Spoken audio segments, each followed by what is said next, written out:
भाइलाई उपस्थिति सम्पूर्ण प्रभुको जनहरूमा ख्रीष्ट यीशुको नाममा जय मसीह। यहाँहरू सबैजना आरामै हुनुहुन्छ र अनि तपाईहरूले आजको परमेश्वरको वचन सुन्नका लागि तपाईहरू तयारी पनि हुनुहुन्छ अनि हजुरहरूले हप्ताभरि महिनौभरि प्रार्थना पनि सायद गर्नुभयो होला। अनि म चाहिँ आज डबल आशिष पाएँ। कसरी भन्दाखेरि अनलाइनमा पनि सङ्गति बसेको थिएँ र अनि फेरि आज यहाँ पनि फेरि बस्न पाएँ। परमेश्वरलाई धन्यवाद होस्। र हाम्रो शमशेर दाजुले दिनुभएको थियो, उहाँले दिनुभएको वचन र अहिले पनि लगभग सेम नै हुन गयो वचन चाहिँ। तर थाहा छैन, परमेश्वरले उहाँलाई पनि त्यही बोल्नका लागि लगभग अनलाइनमा चाहिँ अगुवाई भएछ र मैले पनि लगभग उहाँले ल्याउनु भएकै मिल्दोजुल्दो वचन नै तयार गरेको थिएँ। परमेश्वरलाई धन्यवाद होस्।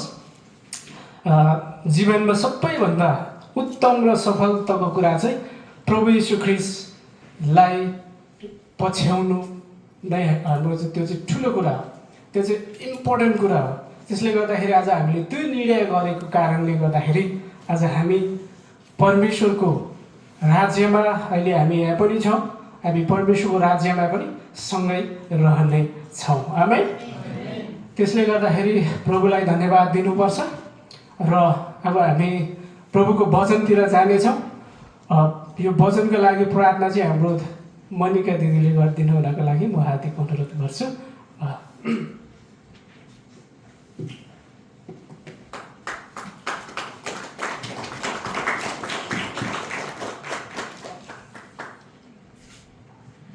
हुन्छ। परमेश्वरलाई धन्यवाद भएको होस्। आउनुहोस् हामी वचनको निम्ति प्रार्थना गरौँ। स्वर्ग अनि पृथ्वीका मालिक तपाईँ त्रिएक परमेश्वरलाई हामी फेरि पनि धन्यवाद दिन्छौँ। साँच्चै प्रभु आजको यो सुन्दर दिन, सुन्दर समय अनि यो पवित्र स्थानमा आएर प्रभु तपाईँको पवित्र वचन चाहिँ प्रभु ने हामी सुन्न गइरहेका छौँ। आज तपाईँको दासको मुखपात्रमा भएर तपाईँ बोल्नुहोस् प्रभु, अनि हाम्रो जीवनमा प्रभु ती बोलिएका कुराहरूलाई चाहिँ प्रभु लागू गर्नलाई प्रभु हाम्रा हृदयका प्रभु हृदयका कानहरू, हृदयका चाहिँ प्रभु हाम्रा हृदयमा चाहिँ प्रभु तपाईँले त्यो वचन रोपिकन प्रभु हाम्रो जीवनमा प्रभु फलहरू फलाउनलाई प्रभु तपाईँले सहायता गर्नुहोस्। प्रभु आज साँच्चै प्रभु मानिस रोटीले मात्र होइन तर प्रभुको मुखबाट निस्केको हरेक एक वचनले जीवित रहन्छ।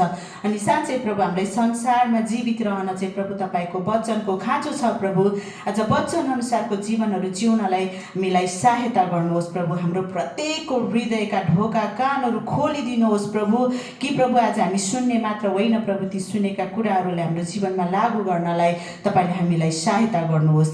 आज सुन्ने सुनाउने दुवैको बिचमा प्रभु तपाईँ मध्यस्थकर्ता भइकन प्रभु हामीलाई सहायता गर्नुहोस् भनिकन प्रार्थना गर्दछौँ। सबै थोक चढाउँछु यीशु प्रभुको नाउँमा। हुन्छ, धन्यवाद। हुन्छ, हाम्रो दिदीलाई धेरै धन्यवाद। हामीले अघि पहिलो सामुएलबाट सुनेका थियौँ, 15 र 16बाट उहाँले सारांशमा बोल्नु भएको थियो। र म योभन्दा 1 महिना अगाडि चाहिँ यहाँ हजुरको बिचमा परमेश्वरको वचन मैले बाँडिरहेको थिएँ।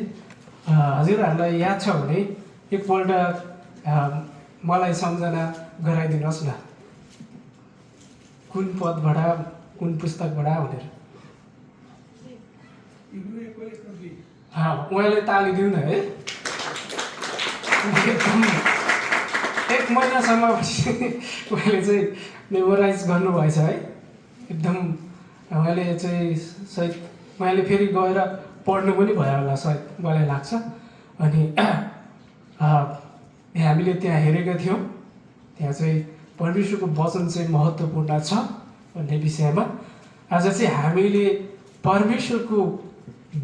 परमेश्वरलाई हामीले कसरी मनपर्ने जीवन जिउन सक्छौँ, हामी म चाहिँ यो शीर्षक राखेको छु आजको वचनमा चाहिँ। पहिलो थेस्लोनिकी हजुरहरूले पहिलो थेस्लोनिकी 4 अध्यायलाई निकाल्दै गर्नुहोस् है त। अनि यो पुस्तक यो पत्र हामी सबैलाई थाहा छ, लेखक पावल प्रेरित पावल भनेर। अनि पावल चाहिँ थेस्लोनिकेमा छोटो समय रहँदा पनि त्यहाँ पावलले एउटा मण्डली स्थापना गरेर बाहिरिनु भएको थियो। अनि त्यहाँ चाहिँ पावलले मण्डली स्थापना गर्नुभयो। अनि त्यो चाहिँ 3 हप्ता मात्रै पावल त्यहाँ बस्न पायो भन्छ सुसमाचार सुनाउँदै। त्यस पछाडि चाहिँ त्यो कडा विरोध भएको थियो सुसमाचार सुनाउने क्रममा थेस्लोनिकीमा। त्यस पछाडि चाहिँ पावल चाहिँ राति नै अनि त्यो सारो छोड्नु परेको थियो। अनि पावलले चाहिँ 3 हप्ता बसेर त्यहाँ ठुलो परमेश्वरको सहायतामा ठुलो काम गरेको हामी पाउँछौँ। र धेरै मानिसहरूले त्यहाँ पावलले सुसमाचार सुनाएपछि विश्वास गरेका थिए। र अनि त्यहाँका विश्वासीहरूले पनि त्यो 3 हप्तामा धेरै कुराहरू अनि पावलबाट सिकेका थिए, परमेश्वरको वचन अनि भन्ने कुरा चाहिँ हामी यो थेस्लोनिकेको पुस्तकमा पाउँछौँ। यो पहिलो र दोस्रो थेस्लोनिके चाहिँ विशेष दोस्रो आगमनको विषयमा फोकस दिएर पावलले लेख्छ। अनि त्यहाँ थुप्रै कुराहरू छ, हामी सबै कुरामा जान्दैनौँ। हजुरहरूले कति बुझ्नु भएको छ, किनभने त्यहाँ चाहिँ दोस्रो आगमनको विषयमा अनि विशेष गरी पावलले लेखेको पत्र हो। त्यहाँ चाहिँ तिमीहरूले अब थुप्रै कुराहरू छ। अनि उनीहरूले चाहिँ त्यहाँ महासङ्कट सुरु भयो के अब चाहिँ प्रभुको आगमन सुरु भयो भन्ने एक किसिमको त्यो खालको शिक्षाहरू पाइरहेको थियो। तर होइन है, अहिले आएको छैन भनेर पावलले चाहिँ त्यहाँ थेस्लोनिकेको मण्डलीहरूलाई यो पत्र लेख्छ। र अनि पावलले चाहिँ यो मण्डलीलाई, यो थेस्लोनिकेको मण्डलीलाई चाहिँ विशेष गरी 3 पल्ट चाहिँ धन्यवाद, यो पहिलो थेस्लोनिकेमा चाहिँ 3 पल्ट धन्यवाद दिएको छ। कारण यो मण्डली चाहिँ परमेश्वर र प्रभु यीशुको विश्वासमा, आज्ञामा र धैर्यमा बसिरहेको मण्डली थियो।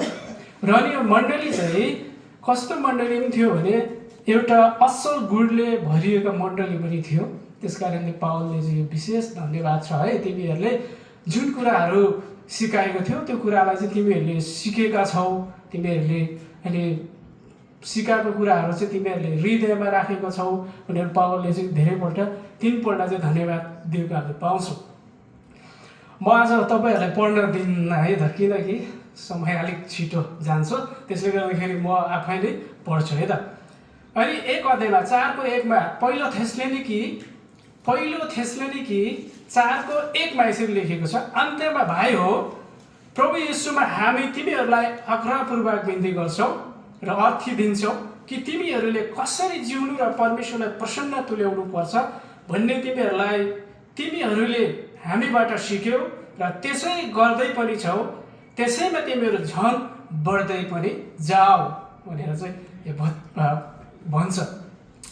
यहाँ चाहिँ विशेष गरी पावलले थेस्लोनिकेको मण्डलीहरूलाई कसरी परमेश्वरलाई खुसी बनाउने भन्ने कुरा बताउन खोज्दैछ। जुन हामीले तिमीहरूलाई सिकाएको वचन तिमीहरूले के गर्दैछौ, हामीले दिएको अर्थी तिमीहरूले कसरी जिउनु पर्ने, कसरी परमेश्वरलाई खुसी बनाउनु पर्ने भन्ने कुरा तिमीहरूले गर्दैछौ। सिक्यौ, त्यो सिकेको कुरा चाहिँ तिमीहरूले गर्दै पनि छौ। जुन हामीले सिकाएको वचन तिमीहरूले गर्दैछौ, अनि गरेको मात्रै छैन, तिमीहरूले त्यसै जुन वचनले हुन्छ त्यसै गर्दैछौ। अब त्यसो पनि गर्दैछौ, तिमीहरू त बढ्दै पनि छौ भनेर चाहिँ पावलले भन्छ कि तिमीहरू त बढ्दै छौ। अनि त्यसले गर्दाखेरि आज हामीले पनि परमेश्वरको वचन सिक्छौँ। अनि परमेश्वरको वचन सिकेपछि परमेश्वरको वचनले हामीलाई के गर्नु भन्छ त्यो गर्नुपर्छ। र अनि त्यो वचन अनुसार हामी चाहिँ बढ्नु पनि पर्छ। पावलले यही कुरा यसरी थेस्लोनिकेको मण्डलीहरूलाई सिकाएको थिए र उसले खुसी पनि व्यक्त गरेको थिए। र अनि 2 मा भन्छ किनकि तिमीहरूलाई थाहा छ हामीले हाम्रो प्रभु येशूद्वारा कुन कुन आदेशहरू तिमीहरूलाई दियौँ। अब यो हामीले 3 देखि 8 सम्म आज्ञाको कुराहरू छ। हामीले सरस्वती रूपमा हेर्ने हो भने आज्ञाको कुराहरू छ। पाउलले यहाँ 3 वटा आज्ञाहरू दिएको हामी पाउँछौँ थेसलोनिकेको मण्डलीलाई।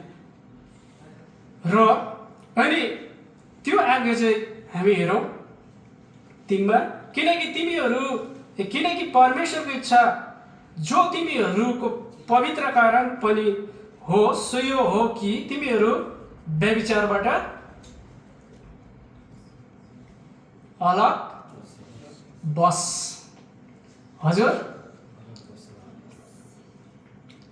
पाउलले एउटा आज्ञा 1 नम्बरमा आज्ञा, पाउलको एउटा 1 नम्बरको आज्ञा चाहिँ के छ? व्यभिचारबाट अलग बस। व्यभिचारबाट अलग बस। यो चाहिँ परमेश्वरको आज्ञा हो। यो चाहिँ आज्ञाको रूपमा वचनले हामीलाई दिएको छ। जुन व्यभिचारबाट अलग बस भन्ने कुरा चाहिँ आज्ञाको रूपमा दिनुभएको छ। यो आज्ञा त भोलि गर्ने होला नि त, होइन? 1-2 दिन पछाडि गरौँ न, होइन भविष्यमा गरौँ न, हाम्रो मनमा आएको हुनसक्छ। तर यो आज्ञा चाहिँ अहिले नै गर्ने हो, यतिखेर गर्ने हो, तत्कालै गर्ने हो, तुरुन्तै गर्ने आज्ञा हो। क्या यो भोलि पर्सि भन्ने कुरै छैन, अहिले नै गर्ने आज्ञा हो। कि जुन दिनदेखि तपाईँ र मैले प्रभु येशूलाई विश्वास गर्यो नि त्यही दिनदेखि चाहिँ यो आज्ञा चाहिँ मान्नुपर्ने आज्ञा हो। आमेन। यो आज्ञा चाहिँ अहिले नै मान्नुपर्ने हो, तत्कालै मान्नुपर्ने हो। त्यसले गर्दाखेरि पवित्र जीवन जिउनको लागि पाउलले भन्छ केबाट अलग बस? व्यभिचारबाट अलग बस। यो व्यभिचारबाट अलग बस्न चाहिँ आज्ञा हो। यो परमेश्वरको आज्ञा हो, यो परमेश्वरको इच्छा हो, यो परमेश्वरको चाहना हो। परमेश्वरले घृणा गर्नुहुने पाप व्यभिचार पनि हो। त्यसले गर्दाखेरि यो चाहिँ हामीले तत्कालै अहिले नै तुरुन्तै पालना गर्नुपर्ने आज्ञा हो।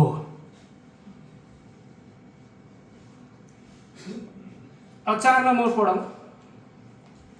4 मा पवित्र र आदर साथ आफ्नो निम्ति पत्नी लिनु सो तिमीहरू प्रत्येकले जान। दोस्रो आज्ञा चाहिँ पवित्रता र आदरमा के लिनु? जीवन साथी। अब लिनु भन्दा पनि रोज्नु भनौँ होला है। अब विवाह गरिसक्नेहरूले जान्छ होइन, रोजिसक्नु हो।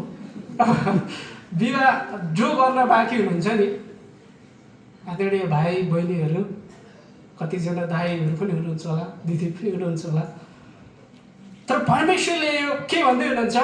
कस्तो तरिकाले भन्दा पवित्रता र आदरमा चाहिँ के गर्नुपर्ने हो? हजुर, जोडी बान्नु अथवा जीवन साथी रोज्नु भनेर चाहिँ के गरेको छ? आज्ञा दिएको छ। तपाईँले मलाई होइन, म त रोजिसकेको तपाईँहरू जो जतिजना रोज्न बाँकी हुनुहुन्छ नि तपाईँहरूलाई, त्यसले गर्दाखेरि तपाईँले तपाईँको जीवन साथी पवित्रतामा आदरमा रोज्नुहोस्। यो परमेश्वरको आज्ञा हो। यो परमेश्वरको आज्ञा हो। र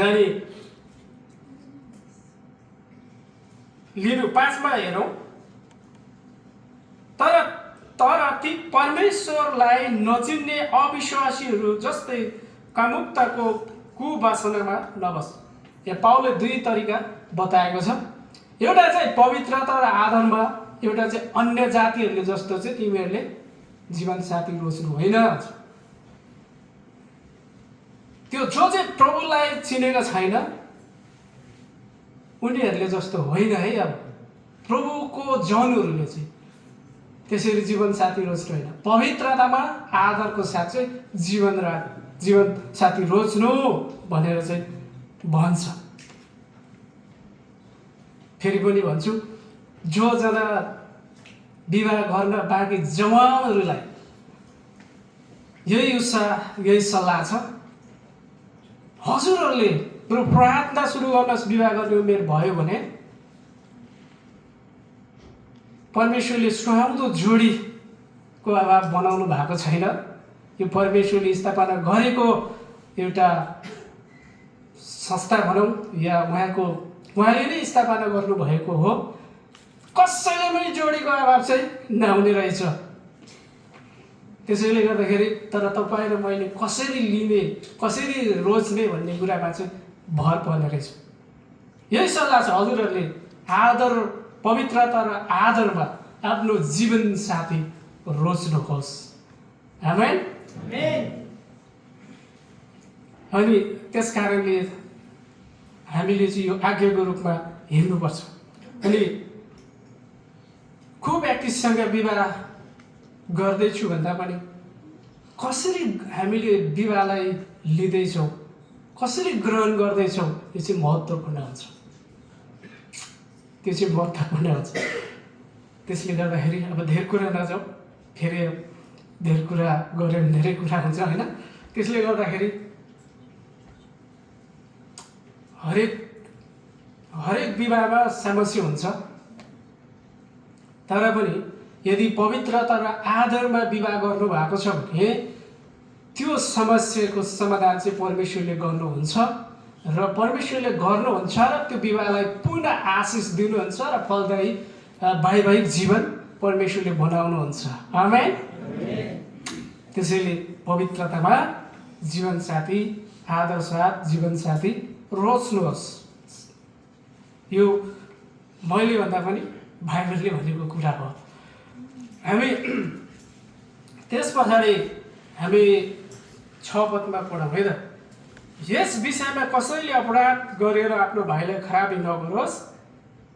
यहाँ अहिले यति मात्रै पढौँ। यहाँ तेस्रो आज्ञाको रूपमा चाहिँ खराब अपराध नगर्ने कुरा पावलले अनि परमेश्वरको वचनले हामीलाई यो आज्ञाको रूपमा दिएको छ। र धेरै होइन यो अपराध खराबले चाहिँ थुप्रै कुराहरू निम्त्याउँछ। जस्तै अझ यहाँ भाइ हो मात्रै होइन, बहिनी हो पनि हो। सबैलाई जब खराब गर्छ अथवा व्यभिचारमा पर्छ उसको परिवारको सदस्यहरू अनि मण्डलीका विश्वासीहरू सबैलाई यी कुराले चाहिँ पीडा हुन्छ। कसैले त्यसरी व्यभिचारमा फँसेको छ होइन, पीडा हुन्छ, उसको मन दुखाइ हुन्छ। त्यसले गर्दाखेरि यो कुराबाट चाहिँ अलग बस्नु पर्यो अनि ठुलो असर पर्छ। यसले श्रीमान श्रीमतीमा सम्बन्ध बिग्रिन्छ, बालबच्चाहरूमा ठुलो त्यसले मानसिक नकारात्मक भावनाहरू पैदा गराउँछ, समस्याहरू ल्याउँछ अनि परिवारहरूको तहस नहस हुन्छ, परिवारहरू भत्किन्छ। त्यसले गर्दाखेरि हामीले चाहिँ यस्ता खराब कुराहरूबाट अलग बस्नु भनेर हामीलाई बाइबलले आज्ञा दिन्छ। अनि किन त 3वटा कारणहरू हामी हेरौँ। 6 को हामीले नगरोस् पढेको छ भने अब हामी त्यहाँ फेरि किनकीबाट हेरौँ। किनकि यस्ता सबै कुरामा चाहिँ बदला लिनुहुने प्रभु नै हुनुहुन्छ। हामीले तिमीहरूलाई अगाडि नै यसबारे गम्भीर चेतावनी दिएका छौँ। किन अब यो आज्ञा पालन गरिन भने के गर्नुहुन्छ? परमेश्वरको इच्छा पवित्रतामा जिउनु हो। आज तपाईँ र म चाहिँ पवित्रतामा हिँडेको परमेश्वर चाहनुहुन्छ, तर व्यभिचारको पाप, खराब कुराहरू होइन यी कुरामा फसिरहेको छ भने परमेश्वरले के गर्नुहुन्छ भन्नुहोस् त? बदला लिनुहुन्छ। हामी यो पनि हामी कहिलेकाहीँ सोचिरहेको हुन्छ केही हुन्न, कसले देख्छ, कसले थाहा पाउँछ भन्छ होला। अघि हाम्रो दाजुले पनि पहिलो सामुएलबाट त्यस्तै वचन दिनु भएको थियो, जुन साउलको जीवनबाट जो चाहिँ उहाँले दिँदै हुनुहुन्थ्यो। अनि यहाँ चाहिँ कसले थाहा पाउँछ, कसले देख्छ? हामीलाई त्यस्तो लाग्न सक्छ। पाप चाहिँ छोटो समयका लागि फाइदा जस्तो देखिन्छ, रमाइलो भए जस्तो लाग्छ, तर त्यसले चाहिँ जिन्दगीभरि चोट दिइरहेको हुन्छ।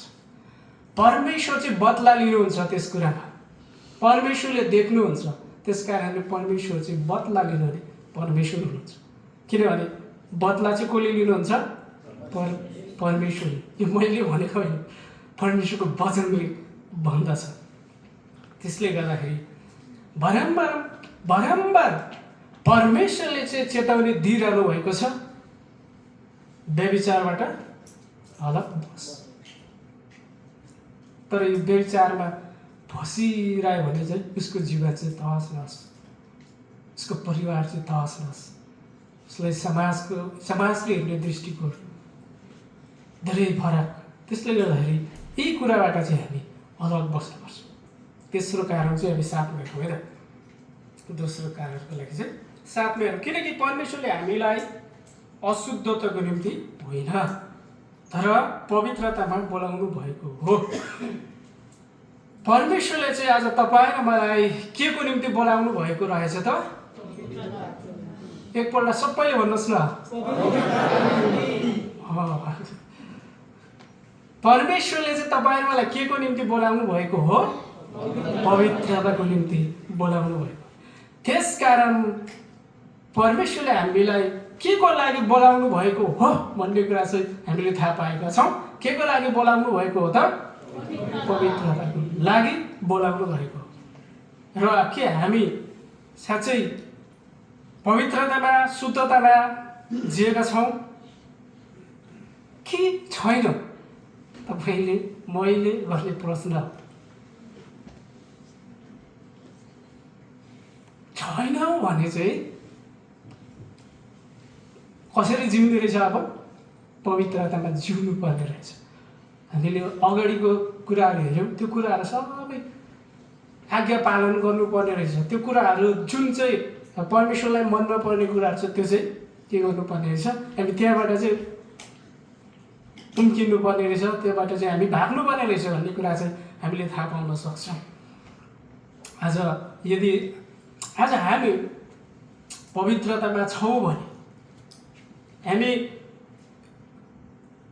जुनसुकै देशमा भए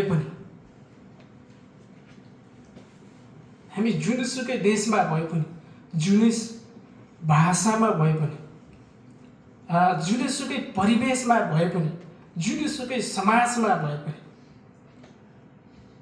परमेश्वरले हाम्रो जीवनलाई प्रयोग गर्नुहुन्छ। आमेन। तर हामीले पवित्रता जीवन जिउनु चाहिँ आवश्यकता छ। हामीले प्रयोग गर्नुहुन्छ प्रियहरू, त हामी हतिनु पर्दैन। जस्तोसुकै परिस्थितिमा परमेश्वरले हामीलाई सम्हाल्नुहुन्छ।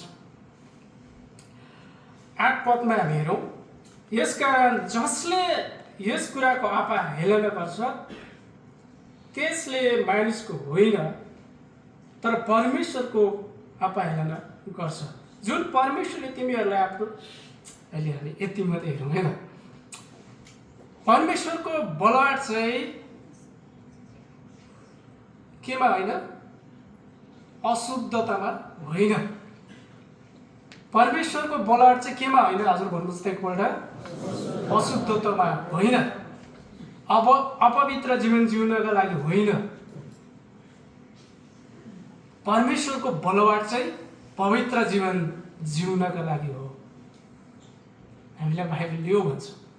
आज मैले तपाईँहरूको बिचमा वचन प्रचार गरिरहेको छु तर ममा पवित्रता छैन भने, आज मैले तपाईँहरूको बिचमा सेवकाई गरिरहेको मैले मात्र हामी सबैले एउटा सेवकाई गरिरहेको छु भन्छु होला तर ममा पवित्रता छैन। मैले मजाले गीतहरू भजनहरू गाइरहेको छु भन्छु तर ममा पवित्रता छैन। म मजाले डान्स गर्छु तर ममा पवित्रता छैन। म मजाले बजाउँछु तर मसँग पवित्रता छैन भने, पवित्रतालाई कुनै मतलबै, परमेश्वरलाई कुनै मतलबै राख्दैनौँ भने हामीले परमेश्वरलाई इन्कार गरेको हुन्छौँ। हामीले परमेश्वरलाई इन्कार गरिरहेको हुन्छौँ र म चाहिँ परमेश्वरलाई इन्कार गरिरहेको व्यक्ति हुन्छु, परमेश्वरलाई धोका दिने व्यक्ति हुन्छु। त्यसले गर्दाखेरि पवित्रता परमेश्वरले हामीबाट चाहनु भएको छ र पवित्रता भन्ने कुरा चाहिँ परमेश्वर हामीबाट खोज्दै हुनुहुन्छ। यसकारण जसले यो कुराको आपालन गर्छ त्यसले चाहिँ मानिसको होइन तर कसको आपाहेलना गर्दो रहेछ त? परमेश्वरको आपाहेलना गर्ने हामी चाहिँ परमेश्वरलाई हेला गर्ने व्यक्ति बन्न पुग्दो रहेछ। त्यसले गर्दाखेरि परमेश्वरले हामीबाट चाहेको चाहिँ पवित्रता हो र परमेश्वरको आज्ञा पनि पवित्रतामा जिउनु हो। हाम्रो जीवनमा धेरै प्रकारको कठिनाइहरू छ, परीक्षाहरू छ,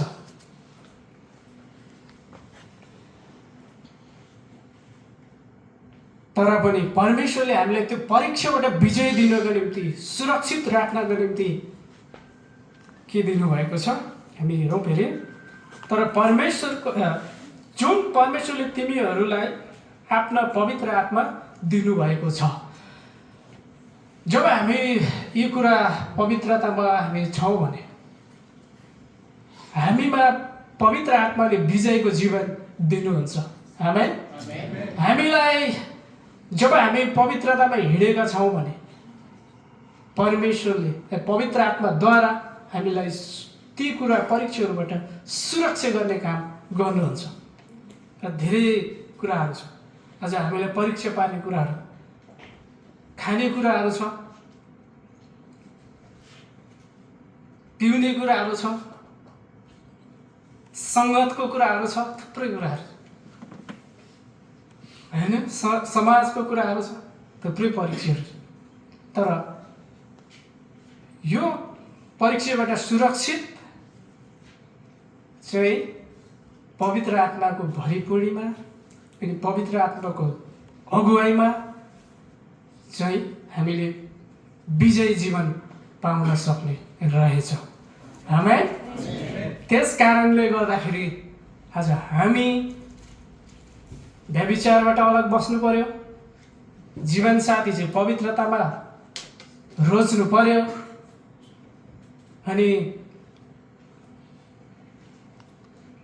खराब कुराहरू चाहिँ त्याग्नु पर्यो। यो चाहिँ परमेश्वरको आज्ञा हो। प्रभुलाई धन्यवाद होस्। आजको वचन सुनाइबाट हामी सबैजनालाई आशिष मिलेको होस्। हाम्रो क्वायर ग्रुपका सम्पूर्ण भाइ बहिनीहरू